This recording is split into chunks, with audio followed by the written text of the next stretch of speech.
Olá, noivas e noivos! Sejam muito bem-vindos a mais um episódio do Pod Mary. E hoje o nosso episódio vai tratar de cenografia, porque ela é tão importante no seu casamento.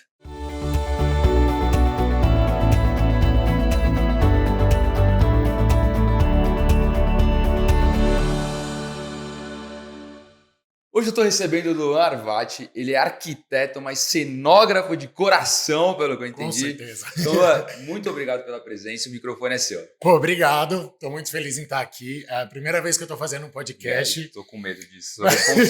Primeira vez de alguém é muito importante. É, justo.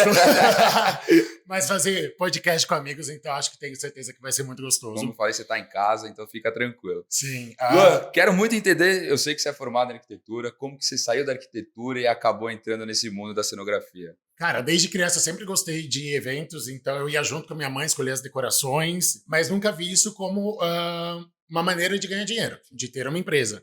Então eu entrei em arquitetura e logo no primeiro ano eu fui chamado para executar o software AutoCAD dentro de uma empresa de cenografia. E como eu estava fazendo o curso, eu falei, bom, vou para lá, pelo menos eu estou treinando a plataforma. E aí foi amor à primeira vista. Aí eu comecei e não parei mais. Então estou há 15 anos no mercado, 4 deles em São Paulo, 4 em Rio Preto e o restante com a minha empresa. Então são experiências muito gostosas e eu sou louco apaixonado por cenografia realmente. Legal. E assim, primeira pergunta que eu acho que eu vou fazer, porque assim, eu de novo, todo episódio eu vou falar isso, acho que a galera tá cansada de saber que eu nunca casei, né? Não tô no trajeto. Mas assim, o que faz um cenógrafo? Assim, pô, me explica qual é o seu trabalho dentro de um casamento. Perfeito. Existem duas possibilidades, então existe o decorador e o cenógrafo. O decorador é aquele que vai dar um charme para um espaço já existente. O papel do cenógrafo é transformar o espaço, fazer com que o convidado que já tenha frequentado o salão ou o espaço onde vai acontecer a festa, ele tenha uma nova experiência. Então é transformar o espaço e fazer com que cada festa se torne única para cada cliente. Então é uma coisa que eu prezo muito dentro do escritório, é a questão de atendimento. Então, jamais vou falar sobre projeto, apresentar algum projeto, se eu não tiver um briefing muito amarrado de quem são os clientes. Legal, isso que eu ia perguntar. Como que é esse brief? Como assim, como que você faz para conhecer os... Porque pelo que eu entendi, é um negócio muito personalizado. Sim. Então, você precisa tentar entender a essência do casal para conseguir transmitir isso dentro do casamento. Exato. É muito do que a gente está fazendo agora. Então, eu sempre gosto de chamar eles dentro do meu escritório, geralmente final do dia. Então, a gente, às vezes, abre uma cervejinha, conversa, porque assim eu consigo realmente entender quem são os clientes, o casal. E com isso eu consigo captar muito fácil a essência deles e transportar isso para a festa. Óbvio que tem alguns clientes que já chegam com uma ideia muito firmada, o que por um lado é bom, mas quando o cliente dá liberdade para o cenógrafo, aí ele pira, ele vai longe. E assim, eu acredito que não deva ser fácil captar essa essência. Tipo, cada um... E assim, e não é que assim seja difícil, porque assim, o noivo pode ter uma essência, a noiva pode ter outra. Com certeza. O noivo pode querer ir para lá e a noiva pode querer ir para cá. Como que você faz para tentar trazer os dois para um divisor comum aqui, para um denominador comum? É difícil. Então, assim, eu tive até uma experiência recentemente. Então, é um casal de amigos meus que eu estou fazendo 3 eventos para eles. Então, a gente fez o noivado, o casamento civil, e agora, em junho, é o casamento religioso.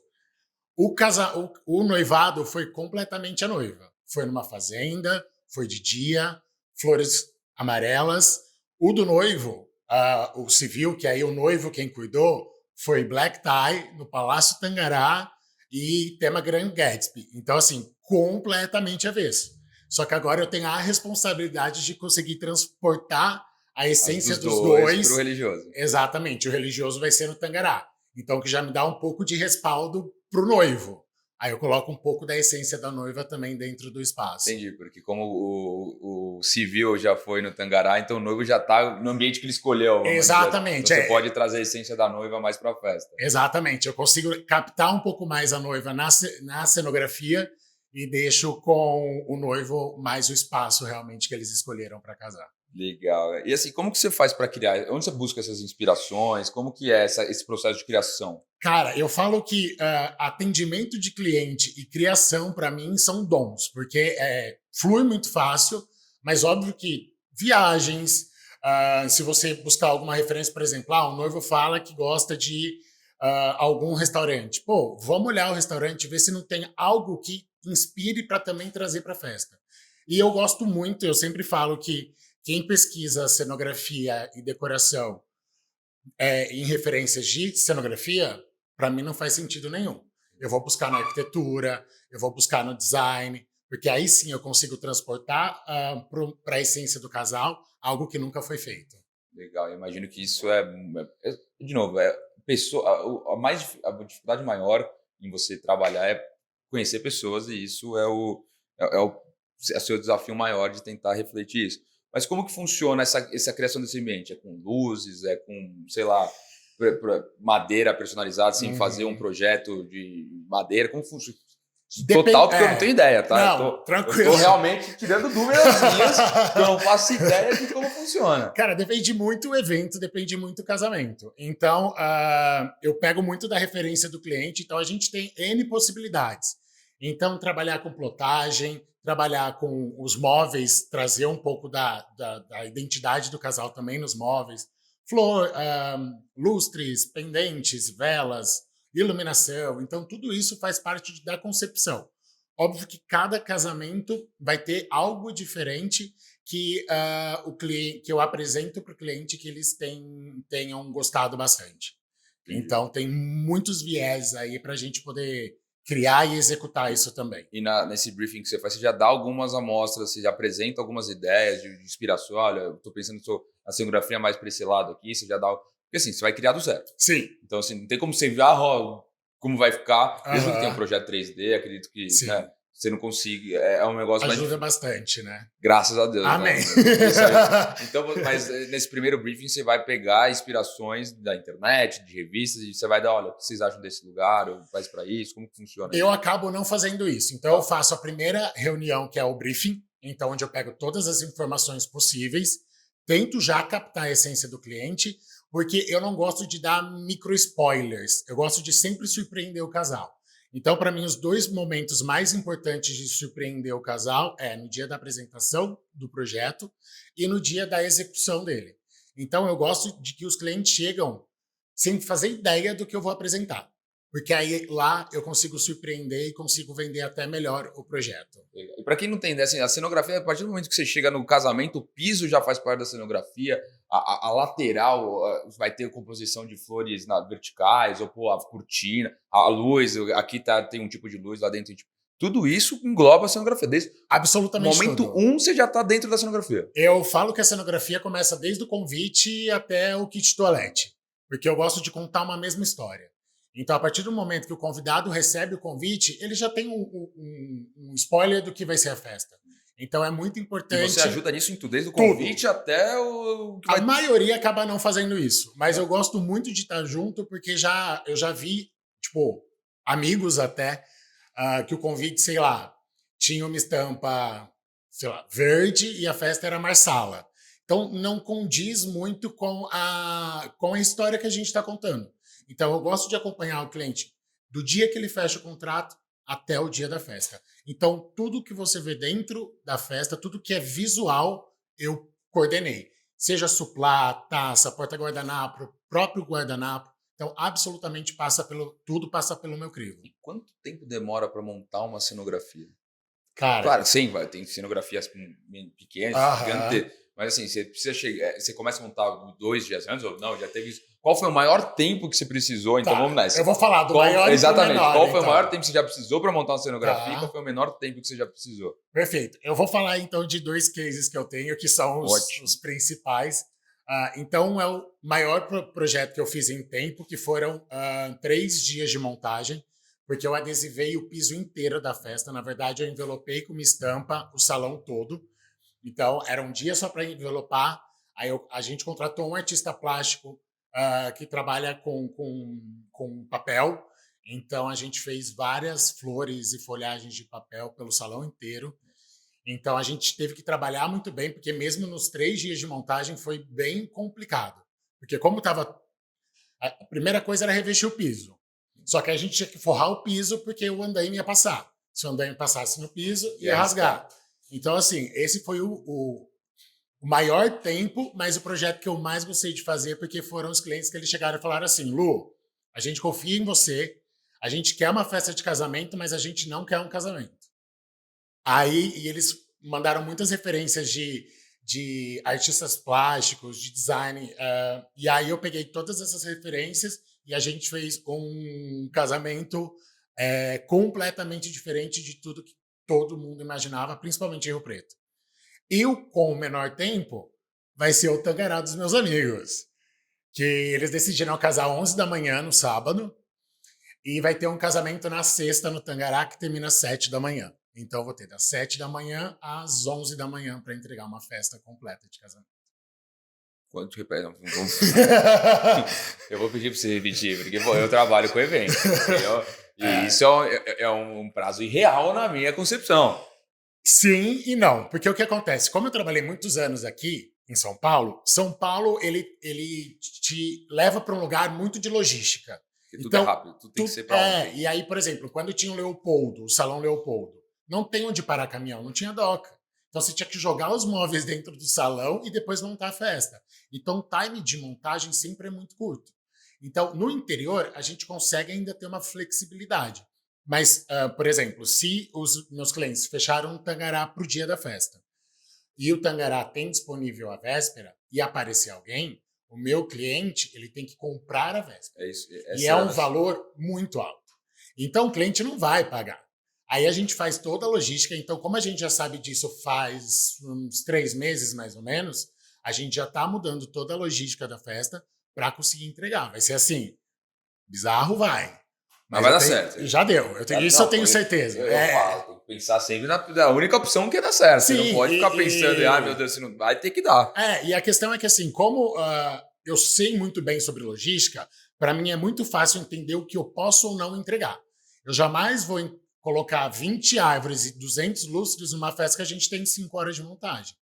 Eu vou montar uma grande festa, só que também pensando no time que a gente tem de montagem. E a desmontagem é mesmo, assim, vai ter que... A desmontagem são 3 horas.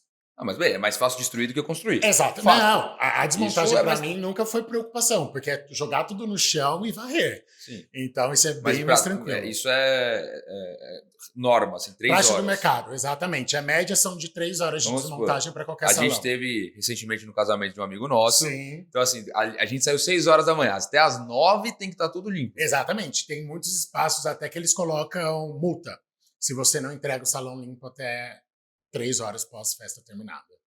Deve ser legal essa logística. Cara, a parte que eu falo que a parte que eu mais gosto é a criação. E tá lá no dia. Mas você vai em todos? Todos. Tanto que eu não pego mais de um evento por dia. Então, eu tô lá. Então, por exemplo, nesse casamento que eu tenho 5 horas de montagem, eu chego pra desmontagem da festa. Eu faço o acompanhamento da desmontagem para que eu consiga, ao mesmo tempo, já ir montando. Então, aconteceu uma vez na Casa Fazano, onde foi um casamento muito grande, que terminou por volta das 5 da manhã, e eu tinha que entregar um almoço. Eu fui para a desmontagem, porque o decorador do dia anterior estava desmontando um lustre num canto do espaço e um lustre do outro. Eu falei, não, a gente vai limpando, vai desmontando tudo, e eu já vou montando em seguida. Então, eu sempre tô, a hora que o primeiro caminhão chega no espaço para descarregar material, eu já tô lá. E você faz no Brasil inteiro ou não? Tem alguma cidade? Brasil inteiro. Eu já fiz Bahia. Essa logística aí tá ficando complicada. Tá, pelo mas, amor de Deus. Cara, o que foi o que eu falei. É o que eu amo fazer. Isso eu consigo. Então, dá pra ver os seus olhos. Mas assim, pô, o Brasil é grande pra cá. Você tem fornecedor. Fornecedor, tudo. Sim. A gente sempre tem bases de fornecedores. Então, quando é algo muito específico, a gente tenta pegar os nossos fornecedores. Quando não, a gente vai conhecer a cidade, vai conhecer os fornecedores e ver quais os fornecedores mais se encaixam na festa. Por exemplo, ano que vem a gente está com um casamento em Barra Grande, Piauí. Então, assim, é o final do Brasil. Então, assim, é o casamento mais longe que você já fez? É o casamento mais longe que eu já fiz. E aí mês que vem a gente já vai para a primeira visita técnica para também conhecer o espaço, para conhecer o fornecedor, para aí sim começar a montar a festa. Vou aproveitar esse gancho e entender quão antes os noivos têm que te procurar para começar a montar essa cenografia. Já me procuraram com 10 dias antes. Não, mas você não tá se ajudando aqui. Então a pessoa que vai casar daqui 5, 10 dias, ela, pô, Pode então vir. Então tá bom. Não. Geralmente a gente sempre fala que um ano é tranquilidade, tanto para o cliente quanto para a gente. Mas realmente já aconteceu muitas, principalmente pós-pandemia. Cara, isso aí bagunçou todo o mercado. Tudo e os clientes falam: semana que vem a agenda tá livre, vamos casar? Mentira. Tá desse jeito. Tanto que o fluxo sempre foi. A gente trabalhava sempre o ano seguinte. Então a gente está em 23 trabalhando 24. A gente está em 23 trabalhando 24, 25 e 23. Então eu fechei semana passada um casamento que é para maio. Mês que vem. É um negócio. Então, assim, é uma logística muito louca. Então a gente tem que ter uma infra dentro do escritório, uma equipe muito grande para a gente conseguir atender. Óbvio também que eu nunca vou fazer algo que não seja no meu padrão e na minha assinatura. Óbvio, é o seu nome que está em jogo. Exatamente. Então eu sempre vejo o time de montagem, vejo se a gente tem equipe para o dia, para depois sim aprovar ou não os clientes que chegam de última hora. E assim, pelo menos aqui na Hangover, a gente faz os pagamentos até a data da despedida. Os fornecedores que a gente já entrevistou aqui, é muito comum isso acontecer. Com você é a mesma coisa. O pagamento vai até a data do casamento. Exatamente isso. Pagamento da festa é até 10 dias antes. Então, o que acontece? Se o cliente decidiu casar um mês antes, ele tem que pagar a festa à vista. Então, assim, depende muito do perfil do cliente. Eu tenho clientes que preferem trabalhar com 1 ano e meio, porque a gente cria o projeto, ele tem um parcelamento mais tranquilo, ele consegue até fazer uma festa maior. Então, depende muito do perfil do cliente. Tem cliente que fala: Lu, pô, na pandemia eu guardei dinheiro, quero casar, como que a gente faz? Quero mês que vem. A gente faz. Só que o único empecilho pro cliente é a questão do pagamento. Aqui, igual, a gente também faz isso. A gente não trabalha com tanta antecedência, a gente não está em 2025 ainda. A gente está em 2023, 2024. O tempo médio antes da pandemia era uns 6 meses. Porque assim, a despedida de solteiro é a última coisa que vamos procurar. Está tudo cara já, beleza, agora vamos preocupar. Ou é aquele amigo que vai falar: e a despedida, vamos fazer. Chacoalhar, né? Exatamente, mas assim, a gente nunca é a primeira coisa, nem tem porquê a gente ser a primeira coisa a se preocupar, porque, pô, do universo do casamento, a gente realmente não precisa ser uma das primeiras coisas.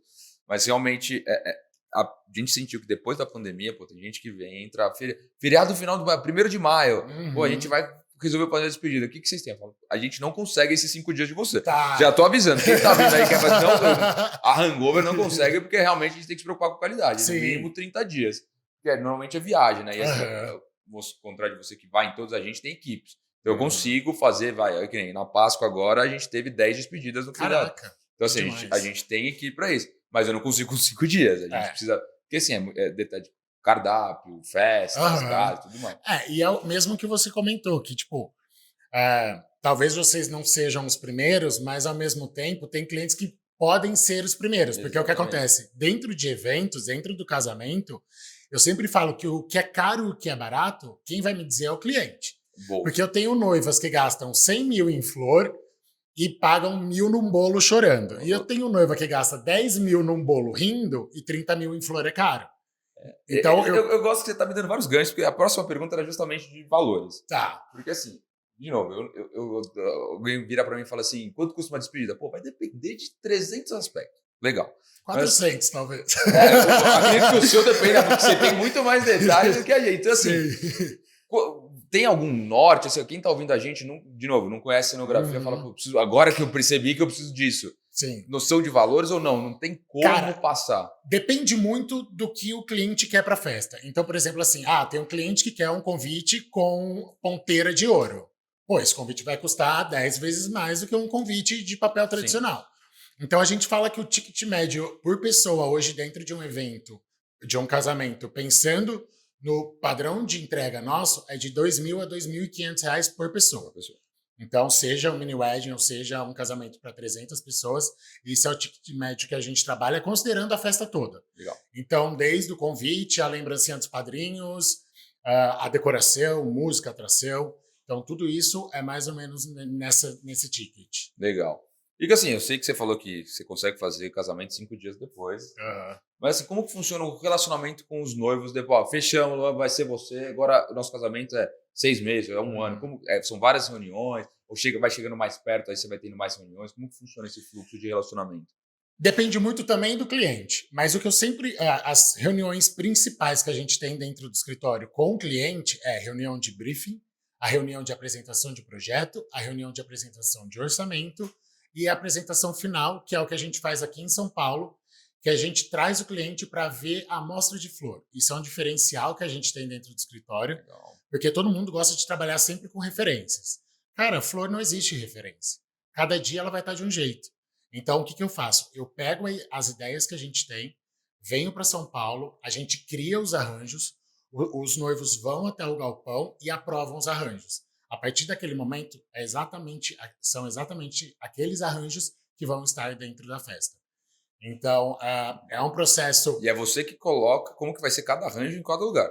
Exatamente. Eu que escolho o arranjo que vai estar na mesinha lateral. Caraca, agora eu tô começando a entender que seu trabalho é muito maior do que eu estava imaginando. Pois é. Então, assim, por exemplo, ninguém tem noção do então, quanto a gente consegue entrar dentro de uma festa. É isso que eu tô falando. Eu tô tendo noção realmente agora. Por isso que eu falei. De novo, nunca casei, então eu não tenho ideia de como funciona. Despedida de solteiro, você pode falar comigo. Mas casamento, não. E assim, então, assim, você vai ter que definir onde vai ficar o bolo, onde vai ficar cada mesa, onde vai ficar. Tudo é você que vai definir. A gente começa a festa pelo layout. Então, eu vou definir onde vai ser a pista de dança, onde vai ser o palco, onde vai ser ponto de buffet, onde vai ser ponto de bar. Até eu falo que é um grande diferencial do escritório é a questão de eu ser arquiteto, porque tem muito cenógrafo que não é arquiteto. Eu me preocupo muito com o fluxo de festa. Não adianta nada a festa estar linda na foto, mas ela não funcionar. Tem uma jardineira barrando o caminho para o bar, um lounge tampando o buffet. Então, eu me preocupo com o fluxo que o convidado vai fazer dentro da festa. Tanto que é um grande problema para quando eu vou como convidado num casamento, é que eu só vou curtir a festa depois de 3 horas. Porque eu fico olhando, o buffet ali funcionou? Funcionou, tá. Eu fico analisando absolutamente tudo que acontece. Óbvio que cada casamento é único, né? Estamos falando com pessoas, público. Então, mas eu sempre trabalho muito com essa questão de logística dentro do projeto, para fazer com que ele esteja coeso com as necessidades. Porque eu já fui em vários casamentos como convidado que o garçom não conseguia me atender, porque a mesa estava muito próxima da outra. Então, a minha preocupação é com o fluxo. A festa não pode estar nem muito grande e nem muito apertada. Por quê? Isso faz com que o convidado queira ir embora. Sim.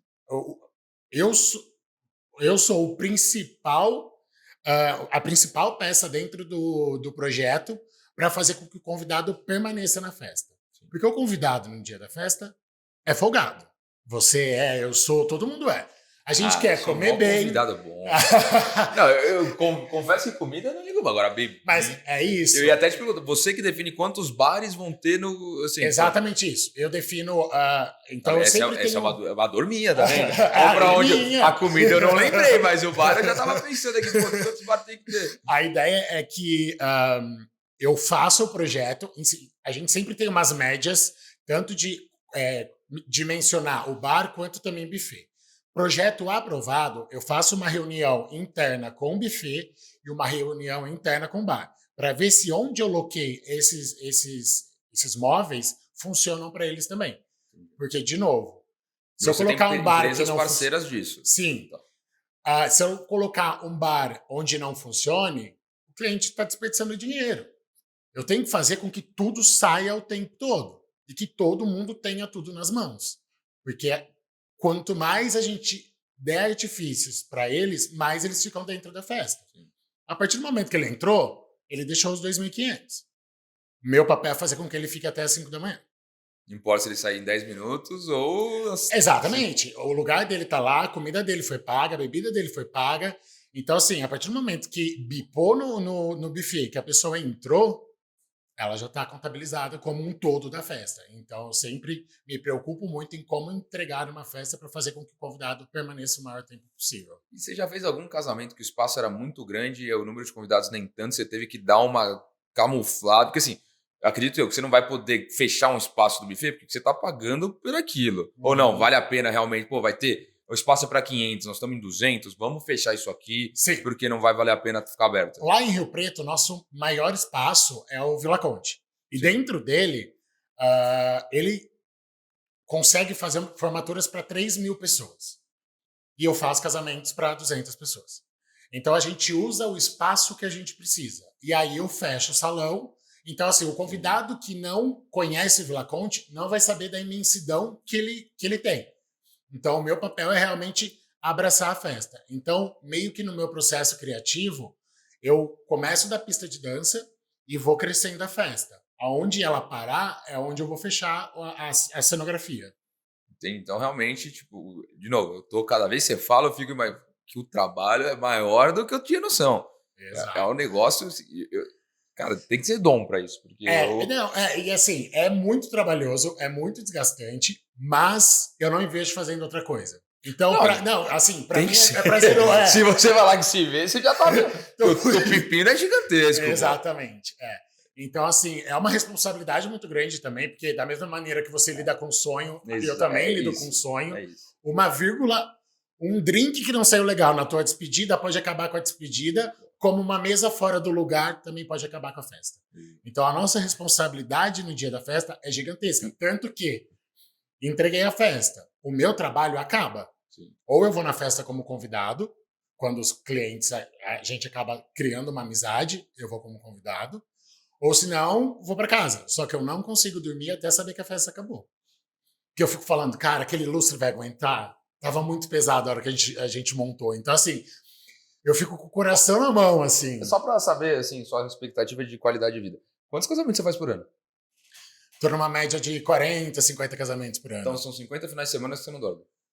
Praticamente, mas aí eu consigo equalizar isso durante a semana. Qualidade de vida deve estar maravilhosa. Seu sono de final de semana deve ser maravilhoso, né? Mas eu falo que eu trabalho muito, mas eu consigo ter espaços para mim. Então, durante o ano, vou programar, sei lá, 2, 3 viagens. Eu já bloqueio. Alguém chegou pedindo um casamento naquela data. Eu não tenho a data. Então, assim, eu também me permito viver. Não é uma... Tipo, é muito loucura, mas eu consigo... conciliar o CNPJ com o CPF. E você sente que tem meses que tem mais casamentos do que outros? Porque assim, maio é o mês da noiva. Mas assim, a gente que faz muita pesquisa aqui de onde a gente pega informação? Via cartórios. Então a gente vê quantas uniões estáveis ou quantas tiveram em cada mês para a gente tentar entender fluxo de despedida, porque a gente nunca é no mês, a gente sempre projeta um pouquinho antes. E a gente sabe que não é maio, é o terceiro mês no ano que tem mais. Mas você sente esse reflexo ou não? Realmente maio para você é o mês que mais tem? Não mais.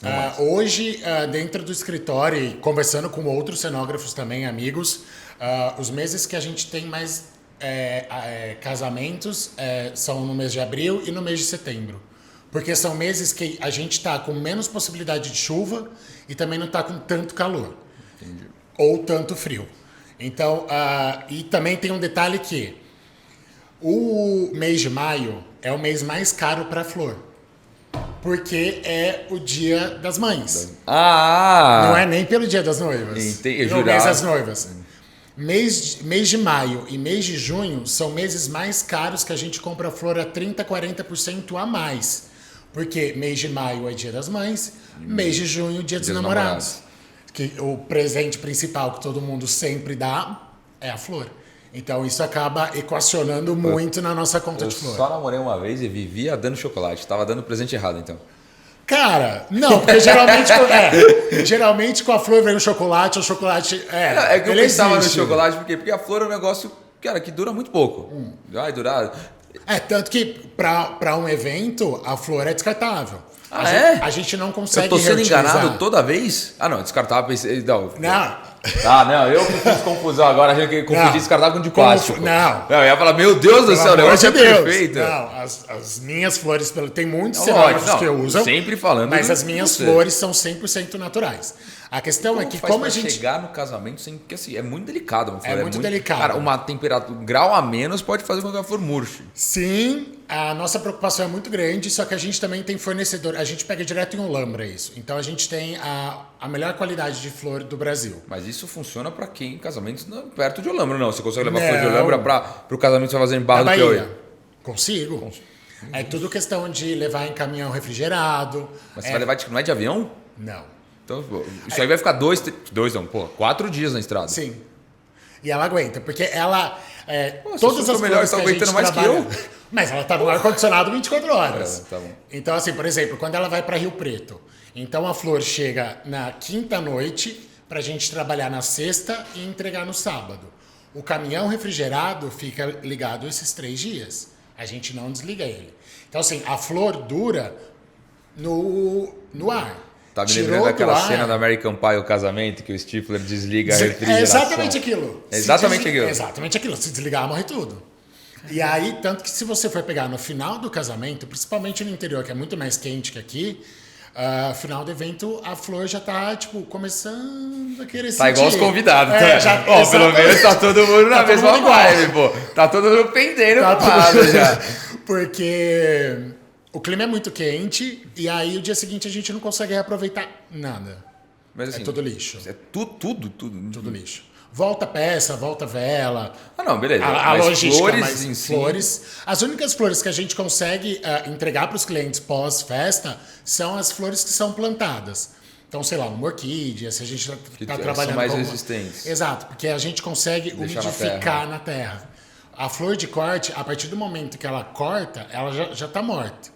Então, a sobrevida dela é de mais ou menos uma semana. Sair de Olambra, ir para São Paulo, ir para Rio Preto... Então, aquele negócio de você ganha a rosa e coloca na água é só pra fazer enfeite mesmo, né? Porque eu colocar na água não colocar, ela vai morrer de qualquer jeito. Não, porque hoje em dia tem alguns produtos que a gente consegue colocar na água para fazer com que ela dure um pouco mais. Tá. Então a gente consegue ter uma sobrevida maior da flor. Mas realmente, flor de corte, para ter em casa, é a flor que você vai ter que ter uma reposição muito maior do que se você fizer um arranjo de orquídea, por exemplo. Porque orquídea a gente consegue... Pô, tem orquídea no meu escritório de 2, 3 meses. Que tá florida ainda. Você viu aqui que a gente não tem muita flor, né? Eu trago uma, pode deixar. Eu tenho um bambu que eu ganhei há quase 3... É meu maior relacionamento. É o bambu que eu ganhei que tem quase 3 anos. Nem minha mãe me aguentou tanto assim. Tô cuidando bem, pô. Tá cuidando bem. E assim, cenografia, você entende que tem, como posso dizer, épocas? Pô, tem gente que esse ano tá vindo muita cenografia de determinado assunto. Ano passado tem esse total? Total. Eu falo que cenografia é a mesma coisa que moda e a mesma coisa do Pantone do ano. Entendi. Então, o cliente, por mais que ele não perceba, existem tendências. E qual é a tendência desse ano? Desse ano é o moderno. A gente está trabalhando muito com... é que os noivos chegam falando que é um clássico, porque todo cliente acha que o verde e branco é clássico. Porra, mas melhor cor, eu sou palmeirense. Não, também sou. Clássico é o melhor que tem, pô. Acabei de concordar com os dois. E aí o verde e branco, ele pode ser clássico como ele pode ser moderno. Depende de como a gente monta a festa. Claro. E hoje em dia a festa ela tá muito mais clean, trabalhando com mais acrílico, mais espelho, do que aquela coisa de uma madeira muito pesada, aquela coisa botânica do colorida, que foi por muito tempo... tá caindo e entrando essa parte mais moderna também. Legal. Agora eu vou fazer 2 perguntas que eu ia fazer qual foi o melhor e qual foi o pior, mas eu não vou te colocar nessa saia justa. Tá, por favor. Então assim, eu vou te fazer 2 perguntas assim, que sim, qual é o melhor buffet qual é o buffet que você mais gosta de trabalhar, vamos dizer assim, qual que você prefere, sim. E qual foi o casamento que você mais gostou de ter feito? Pô, esse casamento quase foi feito pra mim, assim, porque é tudo que eu imaginava. Tá, então o projeto de 3 dias de montagem foi a minha melhor e maior entrega. Tanto que eu falei para os noivos que eu, Luan, casaria ali, porque eu faço todos os estilos, mas eu também tenho o meu, no CPF. É igual, eu faço inúmeras despedidas, mas a minha tá idealizada na minha cabeça. Exatamente, eu sei exatamente, só falta o noivo, do resto eu tenho tudo, entendeu? Só falta a noiva pra mim também. Eu falo, a minha despedida vai ser maior que o meu casamento. Se ela vai aceitar, justo. Não sabemos. Mas a partir do momento que você quiser casar comigo, já tô avisando. Já tá tudo programado. A despedida de solteiro é 7 dias pra mais. Me chama. Tá. Eu vou te tirar dessa saia justa que eu te coloquei do buffet. Então, por favor. Assim, qual é o buffet mais tranquilo? Tipo, isso até ajuda você. Tá. Porque isso faz aquele que te dá tempo para trabalhar, que não fica em cima de você toda hora querendo que assim, você resolva. Lá em Rio Preto a gente tem relacionamento, né? E lá a gente tem 3 grandes buffets e são os 3 buffets que mais me atendem bem. Entendi. Tanto ao meu cliente quanto aos meus funcionários no dia da montagem. Aos meus colaboradores. Então, lá a gente tem uma diferença muito grande daqui de São Paulo. Então, lá a gente tem doca para 15 caminhões. A gente tem Espaço sala. maior, né? Você tem muito mais área. Exatamente. Mesmo os buffets que são dentro da cidade, as ruas não são tão movimentadas que nem aqui. Então a gente consegue reservar, chega de manhãzinha, já reserva todas as vagas. Então tem como a gente ir driblando isso. Então os 3 buffets lá em Rio Preto, que é o Vila Conte, o Félix Petroli e o Quinta do Golfe, são os salões que eu mais gosto de trabalhar. Legal, né? Bom, eu assim, quero agradecer muito a sua participação. Espero que a sua primeira vez tenha sido inesquecível. Foi inesquecível. E assim, eu quero que você deixe aqui seu Instagram, WhatsApp, site, para quem quiser. Ouviu agora, agora preciso contratar o Luan, porque é bom pra caramba. Porque eu tô saindo daqui achando que você é o melhor do mercado. O contrato tá lá. Você não tem a norma, mas o contrato tá ali fora. Bom, pelo menos eu já vou parcelando, pelo que você disse que eu posso. Assim, qual é o seu telefone, quem quiser entrar em contato, WhatsApp. Pode deixar que quem estiver assistindo no YouTube, a gente vai colocar aqui na imagem. Tá bom. Meu Instagram é @luanarvati. O meu site é luanarvati.com. E o meu WhatsApp é 17 98154 3100. E são essas redes que eu sempre tô e eu gosto muito de estar. Esse ano a gente está fazendo o rebrand de marca. Então a gente vai mudar completamente toda a visão que o escritório tem dentro do mercado. E completando 7 anos de escritório. Já é mais que a maioria das empresas no Brasil, viu? Exatamente. Infelizmente. Mas agora é hora de comemorar, por isso que eu quero fazer toda essa repaginada. Tá certíssimo. Tem que dar essa repaginada, porque a gente vai crescendo e vai se modernizando, a gente tem que acompanhar. Justo. Bom, eu não combinei com ele, mas quem falar que assistiu no Pod Mary e conheceu o Luan por lá, ele vai dar, não sei se ele vai dar um desconto, vai dar um mas ele vai dar alguma coisa. Prometo dar. juro que eu vou pensar com muito carinho, real. Nem que o casamento é daqui 2 dias e se eu vir no Pod Mary, eu faço em 1. Bom, pessoal, mais uma vez, obrigado para quem assistiu até o final. Agradecer novamente a Hangover por fornecer todos os espaços aqui, toda a estrutura. A Blue Demer por estar mais uma vez patrocinando aqui e colocando os vinhos pra gente. E aguardo vocês na semana que vem.